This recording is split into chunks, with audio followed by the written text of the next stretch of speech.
Saya bawa kitab, tapi bentuknya PDF, karena sekarang kalau bawa kitab banyak-banyak nggak muat di mobil. Jadi bawanya masukin ke alat media aja.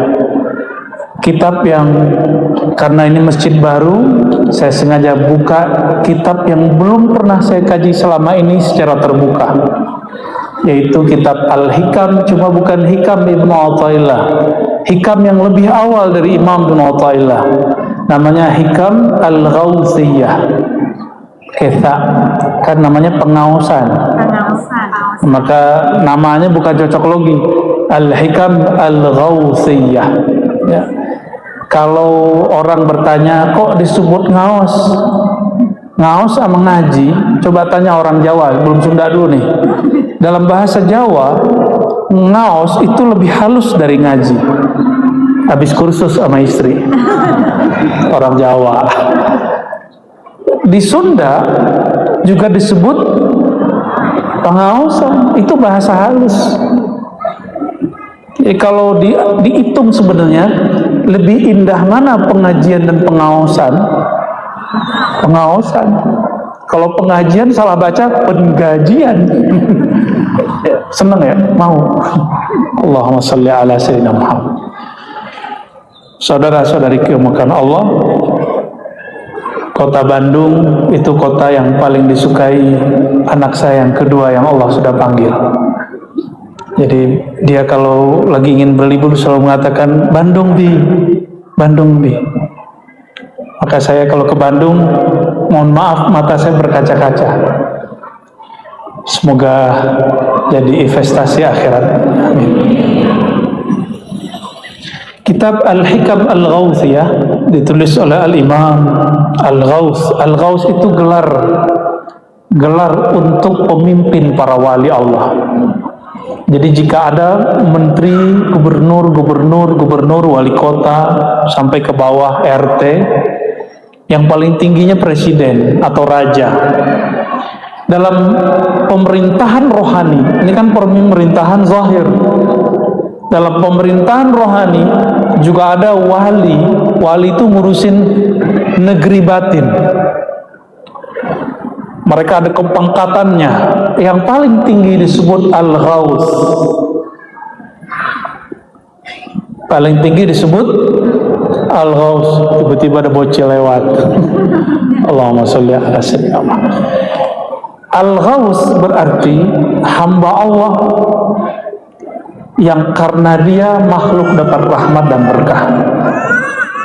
Al-Ghawth berarti hamba yang di mana dia ada maka kolbu manusia menjadi bercahaya. Al-Ghawth itu yang jika dia berdoa, doanya langsung mustajab. Dan saya bukan Al-Ghawth, ya, jangan salah. Saya bukan Imam Mahdi seperti yang ada orang mengatakan, ya. Itu salah itu, ya, keliru. Ar-Razi, ya.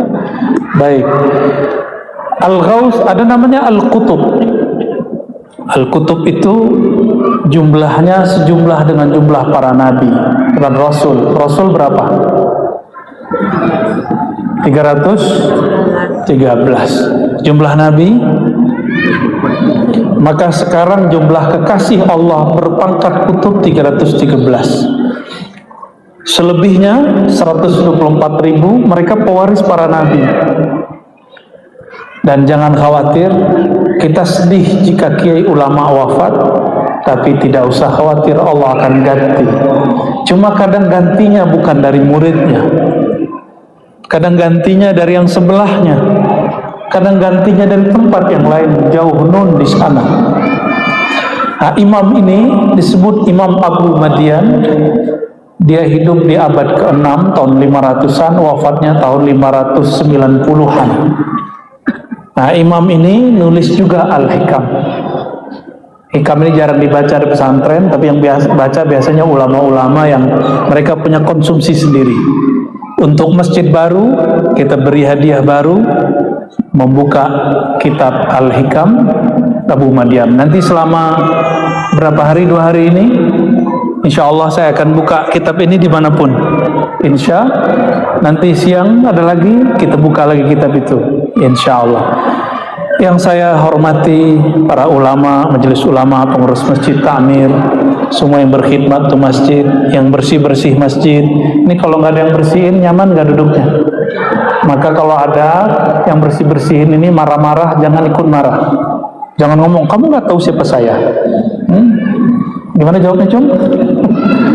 Kamu dan Allahumma sholli ala sayyidina. Jadi kalau ketemu ada orang tim khidmat yang sedang bersih-bersih, keamanan, kita ikut saja mereka.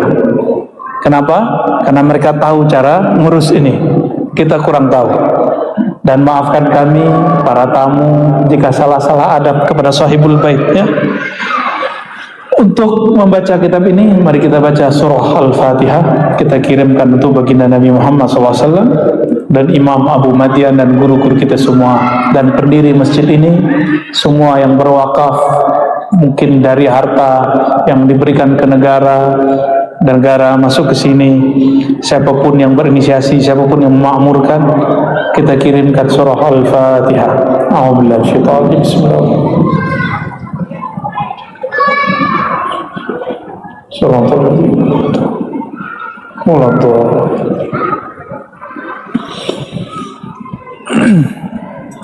Semua kita cinta Al-Quran. Al-Quran itu secara teks sudah berakhir 114 surat dan sudah tidak turun lagi.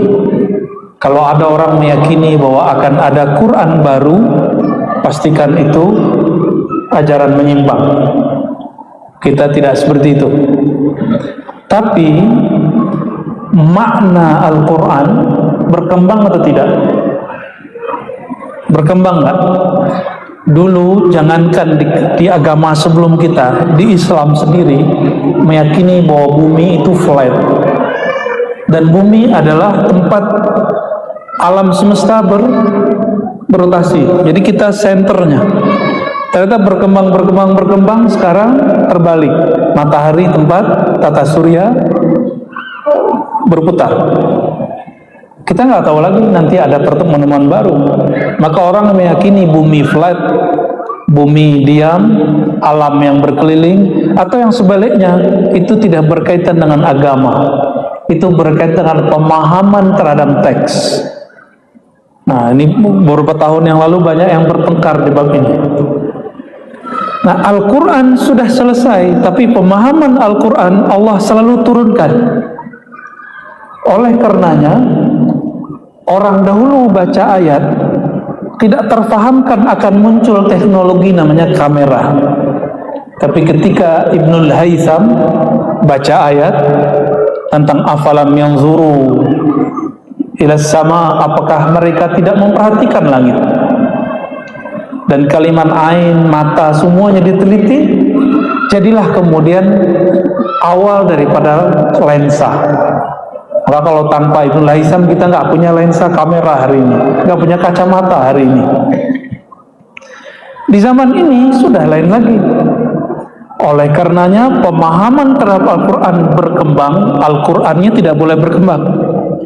Al-Qurannya titik, qul a'udzu binnas, ujungnya minal jinnati wan nas, selesai. Ya. Nah, apa kata Imam Abu Madian? Al-Quran nazal wa tatanazzal. Jadi ada dua. Al-Quran itu turunnya ada dua jenis. Yang pertama turun kalimahnya, surahnya, ayatnya, itu namanya nazal. Nazala atau nazzala atau anzala, artinya sama. Cuma dibedakan, anzala turun brek ke langit pertama, kalau nazzala turun bertahap.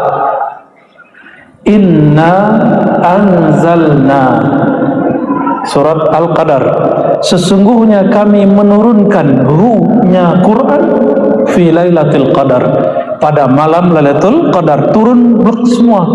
Jadi di malam Lailatul Qadar itu malam keberapa? 27, bukan 17. Tapi untuk memperingati nuzul Quran, karena nuzul Quran ini, Quran itu diturunkan oleh Allah kepada kalbu Sayyidina Muhammad SAW, dan diturunkan ke kalbu para sahabat. Para sahabat berperang pada 17 Ramadan, perang Badar.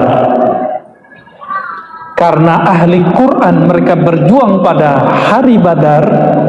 Ulama kita merayakan hari Quran itu, perjuangan ahli Quran pada malam 17 Ramadan. Jadi sebenarnya 17 Ramadan nuzulnya bukan nuzul dari atas, tapi itu pejuang-pejuang Quran sedang berjuang. Silakan cari hadisnya. Tidak ada satu hadis pun yang menyebutkan Quran turun malam 17. Silakan, kita boleh taruhan. Ya, ini taruhan beneran loh Pak ya. Boleh ambil nih tablet saya. Di sini banyak kitab, ada ribuan kitab. Tapi antum bisa baca nggak? Tidak saya temukan. Yang ada wa unzilal furqan, diturunkan al-furqan yaitu Al-Quran pada hari ke-24 atau malam 25. Tetapi malam yang biasanya Lailatul Qadar 27. Maka kita gabung Lailatul Qadar malam ganjil, turunnya Al-Quran malam ganjil setelah 20. Wallahu a'lam bis-shawab ya. Namun ada ulama yang meyakini Lailatul Qadar itu mulai dari malam pertama Ramadan sampai akhir Ramadan. Cuma saya tidak menemukan dalilnya. Jadi Al-Quran itu turunnya dua jenis. Satu nazala. Apa arti nazala? Turun dengan huruf, kata-kata, jumlah, dikumpulkan kata-kata jadi ayat, dikumpulkan ayat jadi surat, dikumpulkan surat semuanya 114 menjadi mushaf Al-Quran. Itu sudah selesai, itu nazalah. Maka tidak ada lagi Quran. Ada teman saya yang bertanya, oh di Iran ada Quran Syiah. Kebetulan saya punya mahasiswa santri lagi kuliah di sana S2.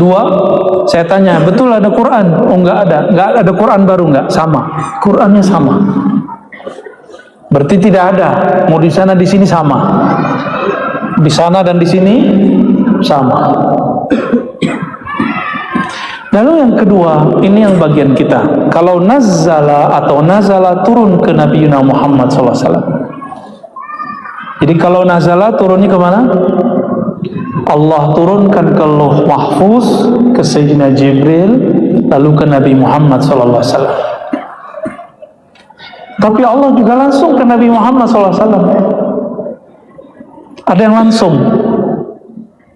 Bahkan sebenarnya Quran itu langsung diturunkan kepada Nabi Muhammad SAW.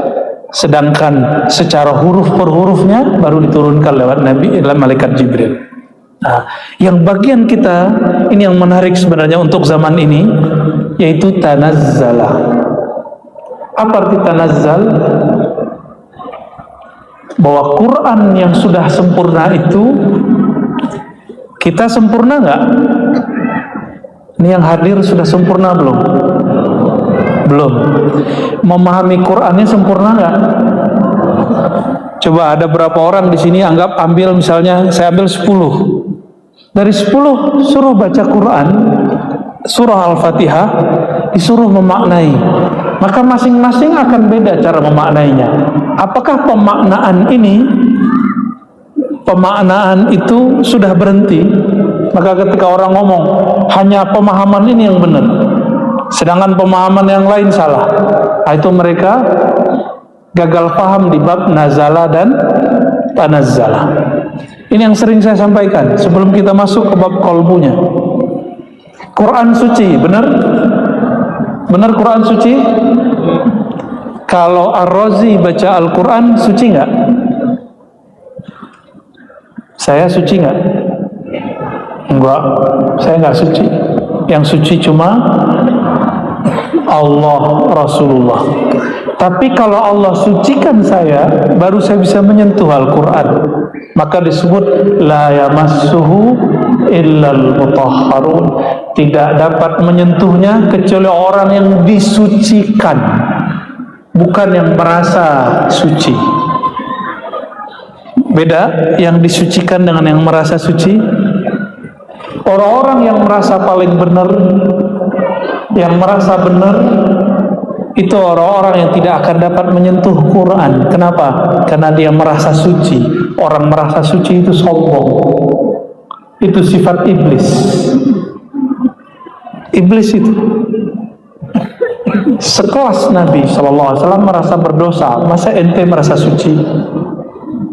Nabi setiap hari masih mengatakan, ya Rabb, ighfirli wa tub alayya.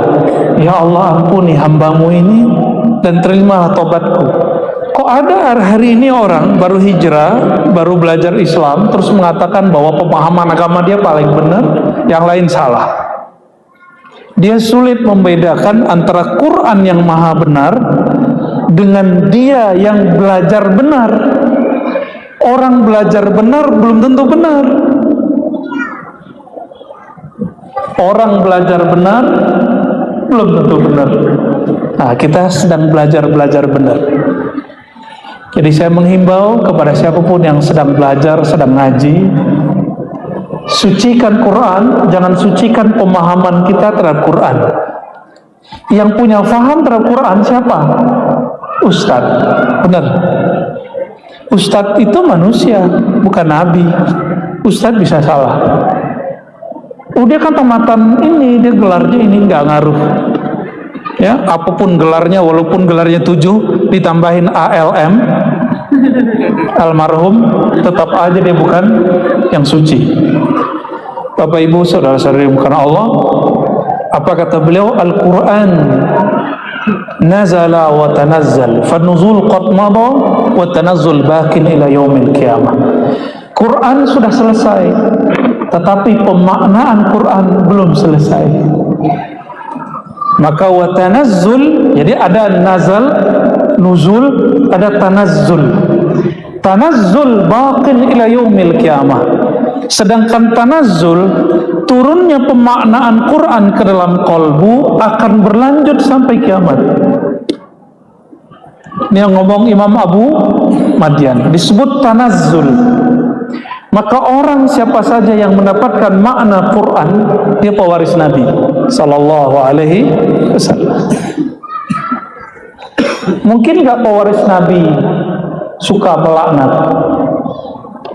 Mungkinkah pewaris Nabi suka cari kesalahan-kesalahan orang?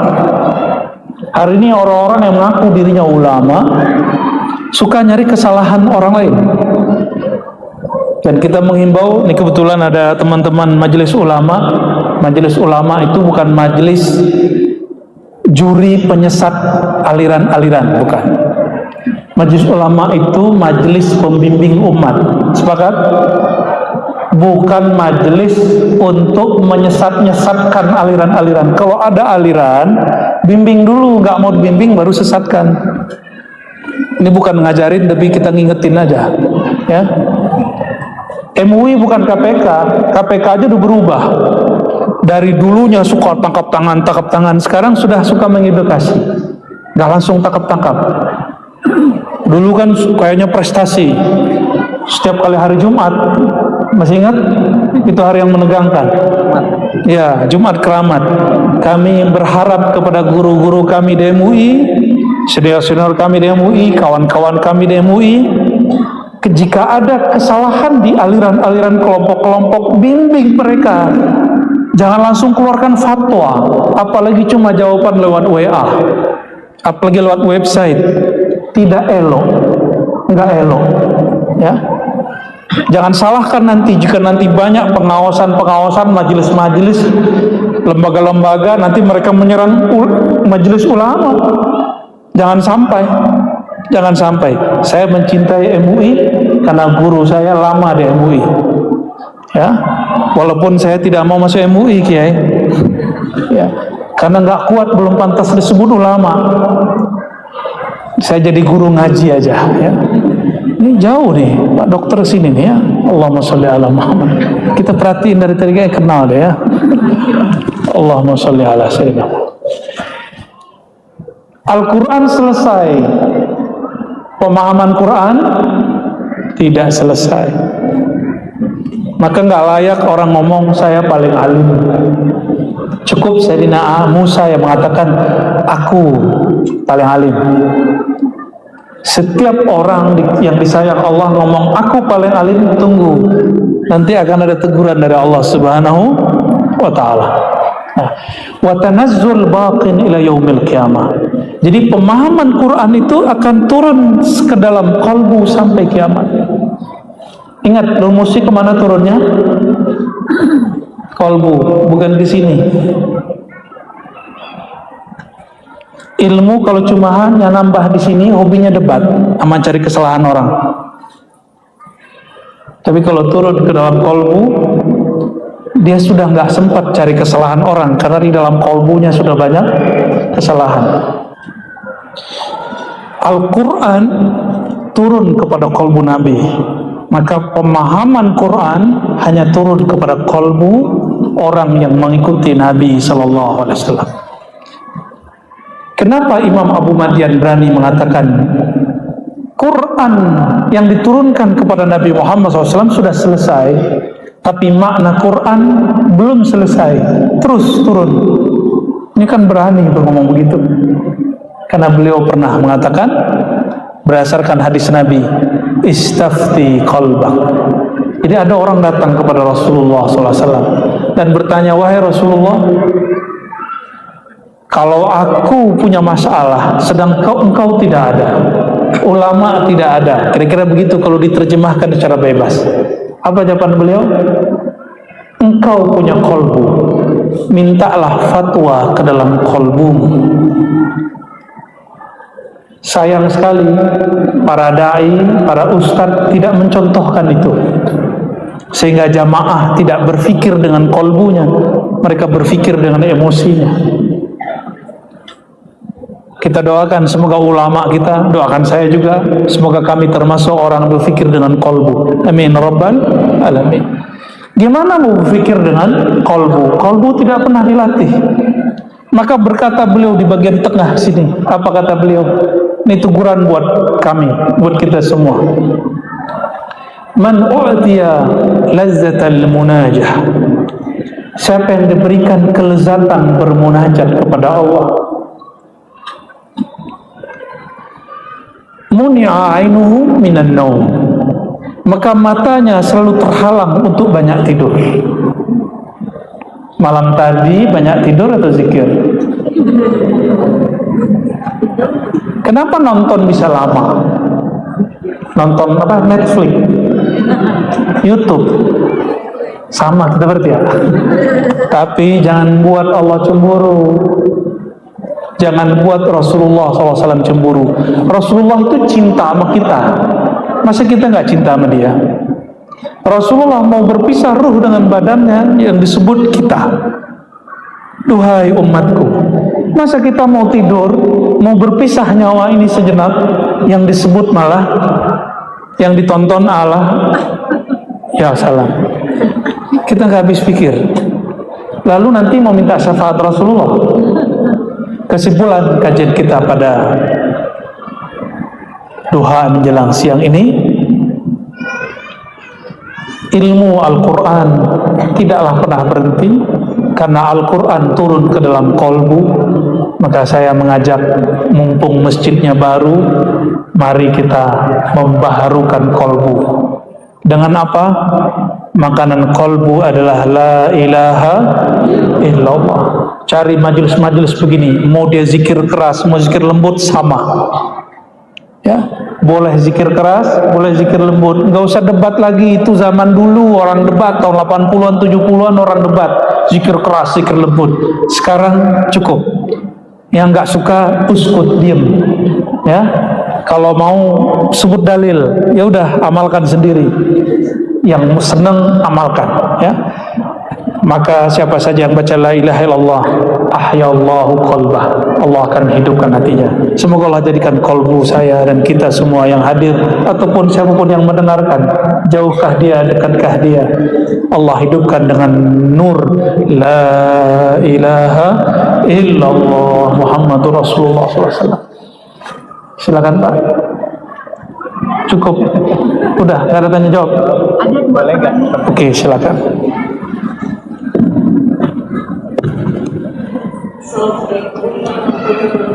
Assalamualaikum.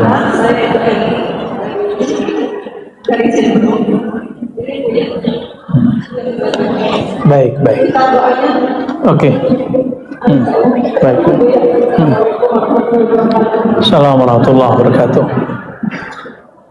Sholawat onta ya. Masih ingat aja, aneh udah lupa. Begitunya kurang jelas.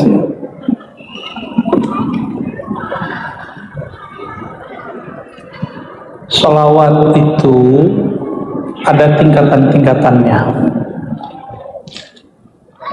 Sholawat itu cara kita terhubung kepada baginda Nabi Muhammad Sallallahu Alaihi Wasallam. Kalau ketemu Rasulullah mau minta apa? Nanti kualitasnya kelihatan. Dalemannya kualitasnya apa? Apa yang diminta ketemu Rasulullah Sallallahu Alaihi Wasallam?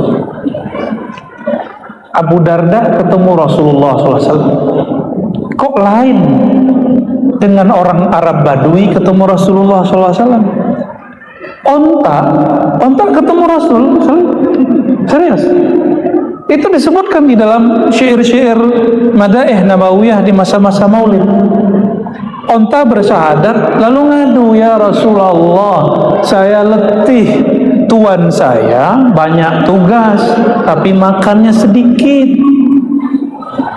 Onta yang dikadukannya apa? Urusan perut.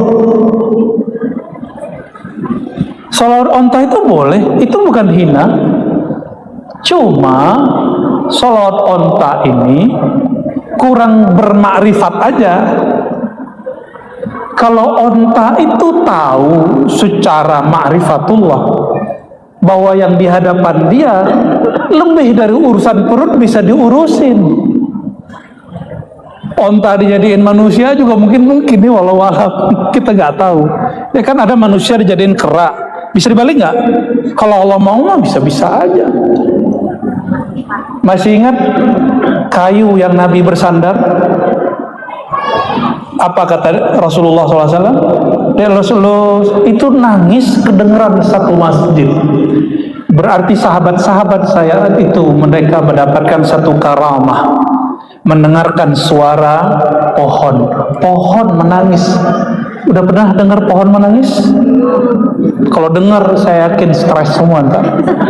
Makanya nggak dikasih ilmu begini, hanya dikasih kepada nabi dan aulia-aulia Allah. Kita begini nggak kuat, jadi nggak usah minta kesaktian. Takutnya dikasih kaget, putus ulat sarafnya. Maka banyak orang belajar ilmu kanuragan kebatinan itu jadi nauzubillah min, pakai kopiah tapi ngomong udah nggak beres,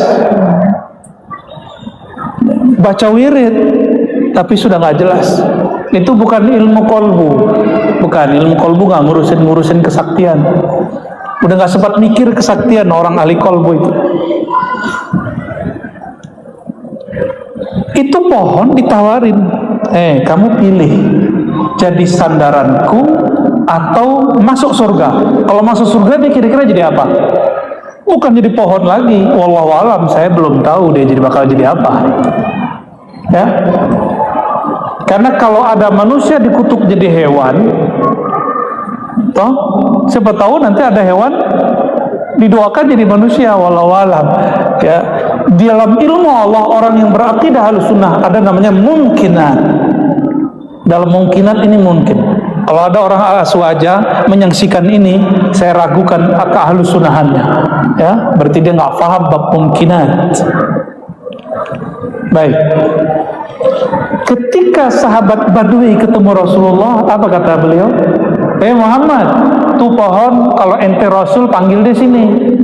Nantang lagi, nantang kesaktian.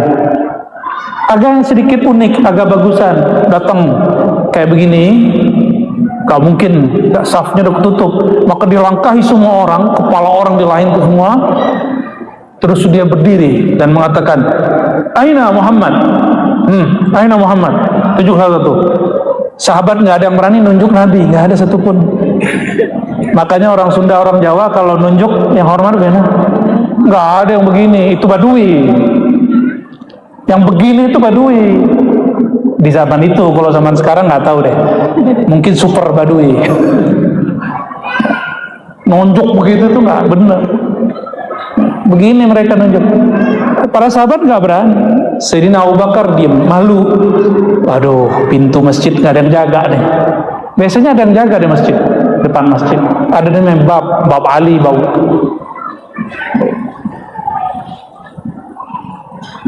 Apa kata si Arab Badui? Ketika dia lihat, oh ini Muhammad ini. Muhammad, ana uhibbuk, aku cinta engkau. Lalu dia doa, ya Rabb, cintai aku dan Muhammad saja, yang lain jangan. Kawan mau senyum takut dosa. Itu terjadi, Pak. Ini agak lumayan. Tapi ketika datang Abu Darda, apa kata Abu Darda? Ya Rasulullah, jika engkau nanti masuk surga, kita nggak bisa ketemu. Dia cuma ngomong itu doang, mau nangis. Apa kata Rasulullah? Wahai sahabatku, anta ma'aman ahbabta, engkau akan bersama yang engkau cintai. Tuh pertanyaan salawat Abu Darda begitu. Abdullah bin Mas'ud, maka Abdullah bin Mas'ud buat salawat sendiri. Allahumma ja'al salawatika wa barakatika ala Sayyidina Muhammad Nabi Rahmah, Rasul Rahmah, terus sampai akhir. Dia buat salawat sendiri.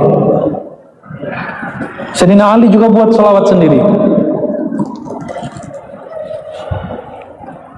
Jadi sahabat-sahabat yang levelnya tinggi itu kalau bersalawat kepada beliau murni karena cinta kepada beliau. Mengenai hajat, ibu nggak doa, Allah sudah takdirkan belum? Sudah. Maka doa itu bukan kasih tahu Allah.